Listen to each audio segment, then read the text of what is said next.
Okay, listen, I don't know how you ended up here, but if you clicked on a video called How to Lose Yourself in a Relationship, you're either in one right now and starting to feel that tiny little ache in your gut that something's not right, or you're fresh out of one, still trying to figure out who the hell you are without them, or you're just curious, which is fair. But buckle up because this one might sting, and yeah, it's funny. But it's also going to get real, real quick because the truth is, losing yourself doesn't happen in a big dramatic crash. It's not some fireworks and violence situation. It's slow, it's sneaky, it's quiet, like a leak under the floorboards. Like one day you wake up and you're not even sure what your favorite song is anymore because they didn't like it. So you just kind of stopped playing it. So here's your step by step guide to losing yourself in a relationship. Starting with step one, convince yourself this is love. Even when your stomach knows it's not, yep, override that internal warning system you were born with. You'll feel that weird shift, like something's off. But instead of listening to it, you'll say stuff like, oh, I'm just overthinking, or maybe I'm just scared of being close to someone. No, baby, you're not scared. You're intuitive. Your gut clocked it before your brain did. But you'll ignore it because attention feels like love and chemistry feels like destiny. And you've been lonely for way too long. Step two, abandon your standards one by one. It's like Jenga, right? You start with a solid stack. You know what you want, what you need, and then they say something a little mean when they're angry, but they apologize fast. So you're like, okay, maybe I'm too sensitive. So you pull that block out. Then they make a joke about your dream and it stings, but they laugh and kiss your head and call you babe. So you let it slide, pull out another block, and before you know it, the whole tower's shaking. But you're too far in to rebuild. Step three, start to shapeshift. You pick up their slang, their favorite foods. You watch their shows and pretend to like them even when you're bored out of your mind. Suddenly you're wearing beige when you love red. You're nodding at things you don't agree with and you're biting your tongue in places where you used to speak up loud and proud. And at first it feels like compromise. You tell yourself you're just being flexible. But then you realize you haven't done anything just for you in weeks. And if someone asks you what you even like anymore, your brain just goes static. Step four, isolate, not on purpose, not like you planned it, it just happens. You stop texting your friends back as fast. Maybe you cancel a few hangouts. Maybe they say they don't really vibe with your best friend, and you're like, yeah, I guess she can be kind of negative. And now you're spending every weekend with them. You're wrapped around their schedule like cling film, and they say things like, I just want us to be together all the time. And you think, oh, romance. But really, it's control in a silk robe. And by the time you notice the silence around you, it's too loud to ignore. Step five, gaslight yourself. Congratulations, you've unlocked advanced level self denial. Now, every time you feel angry, you tell yourself you're being dramatic. Every time you cry, you feel guilty, like your tears are some kind of weapon. Every time you get hurt, you find a reason it's your fault. Maybe you should have said it nicer. Maybe you are too sensitive. Maybe you do expect too much. And instead of asking for more, you shrink smaller and smaller until you're bite sized and palatable and no longer a threat. Step six, make them your purpose. This one hits deep. You start measuring your worth by how happy they are, if they're moody. You spiral if they're distant. You panic if they smile. You breathe again. Your peace is no longer your own.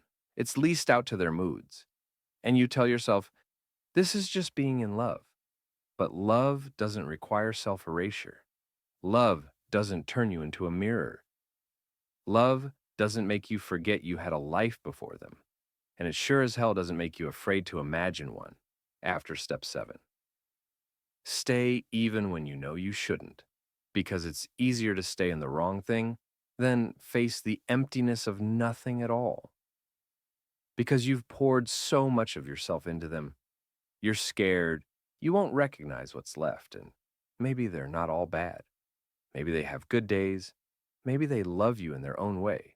But love without respect is just possession, and you are not a thing to be owned.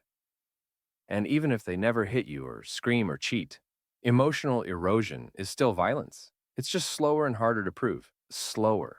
You ever look in the mirror and feel like you're meeting a stranger? Yeah, that's what happens when you lose yourself.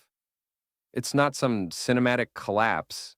It's brushing your hair a little less. It's wearing clothes that don't feel like you. It's eating food you don't even like because they like it. It's deleting the playlist that reminded you of who you were because it makes you cry.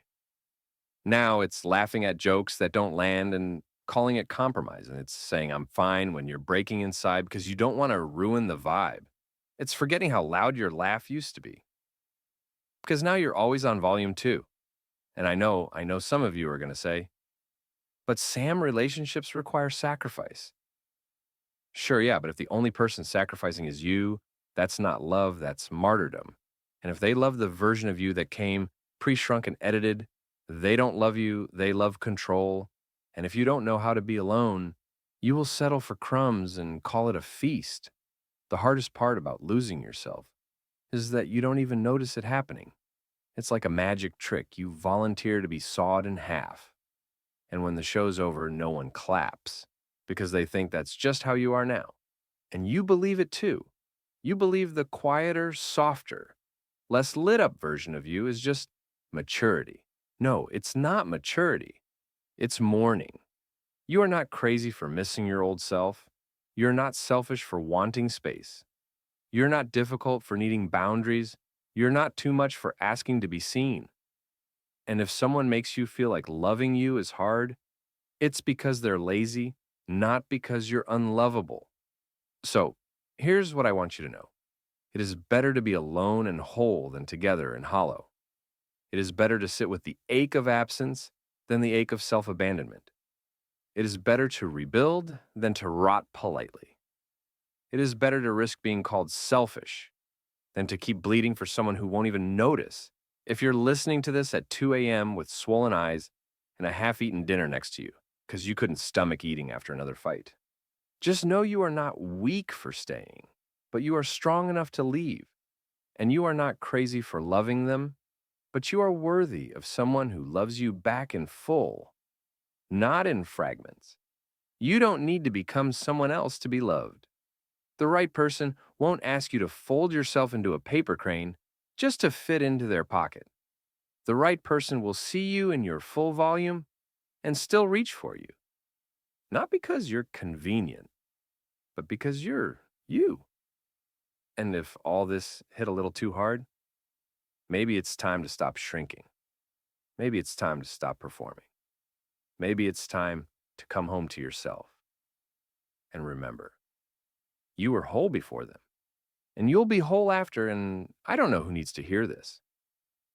But you don't have to earn love by losing yourself in it. If you forgot who you are, it's okay.